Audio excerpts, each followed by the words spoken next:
যেদিন দেখলো জীবনের মা আমাকে মেরেছে, ইমন তখন স্নেহ শুটিং থেকে, বান্দরবন থেকে, গাজী মাজহারুল আনওয়ারের শুটিং যেটা মৌসুমীর সাথে ছিল স্নেহ ছবির, সেই শুটিং থেকে ইমন চলে এসে বান্দরবন থেকে একটানা চলে আসলো ঢাকায়। ঢাকায় এসে আমাকে নিয়ে আলাদা বাসা নেয়। যে দীর্ঘ ৩০ বছর পর সালমান শাহর স্ত্রী সামিয়া জানালেন এমন এক বিস্ফোরক তথ্য যা শুনে নেটিজেনরা হতবাক। সামিয়া একটি লাইভ অনুষ্ঠানে এসে জোর গলায় বলেন, খুনি তিনি নয়, খুনি সালমান শাহর মা। সালমান আমার কারণে মারা যায়নি, মারা গেছে তার মায়ের কারণে। জোর গলায় বলেন সালমানের মা একজন নিষ্ঠুর মহিলা এবং কেঁদে কেঁদে জানান তিনি কখনো আমাদের সম্পর্কটা মেনে নেয়নি এবং আমাকে নানাভাবে অত্যাচার করেছে। আমাকে বলা হতো বাপের বাড়ি থেকে এটা আনতে ওইটা আনতে, এছাড়াও আমার গায়ে উনি হাত পর্যন্ত তুলেছে।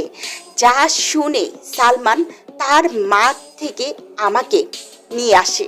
আমরা তখনই আলাদা ফ্ল্যাটে সামিয়া কেঁদে কেঁদে আরও জানান, আমার কথা আপনাদের যদি বিশ্বাস না হয় আপনারা ডলি আন্টির একটি ইন্টারভিউ লক্ষ্য করলে দেখবেন সেখানে সালমান তার নিজের মাকে মহিলা বলে সম্বোধনা করেন।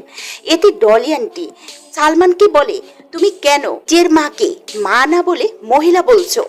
সালমান সব সময় নিজের মাকে মহিলা বলেই ডাকতেন, কখনো মা ডাকতেন না। সালমান আমাকে খুব বেশি সাপোর্ট করত, তার সাপোর্টের কারণে আমি ৯ মাস সালমানের মায়ের সাথে সংসার করতে পেরেছি। ৩ দিন যখন সালমানের মা অত্যাচার সীমা লঙ্ঘন করে তখনই সালমান আমাকে নিয়ে বের হয়ে যায়। আসলে প্রকৃতপক্ষে সালমানের মা কখনোই আমাকে পছন্দ করতেন না, আর সেই প্রেক্ষাপট আজও তিনি আমাকে বারবার সালমানের হত্যাকারী বলে মামলা করছে।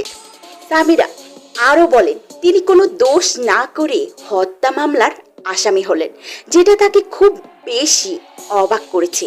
যে মামলার নিষ্পত্তি হওয়ার কথা ছিল কত আগে, অথচ সেই মৃত মামলাটি আজও নতুন করে জেগে উঠছে সাজানো গোছানো চক্রান্তে।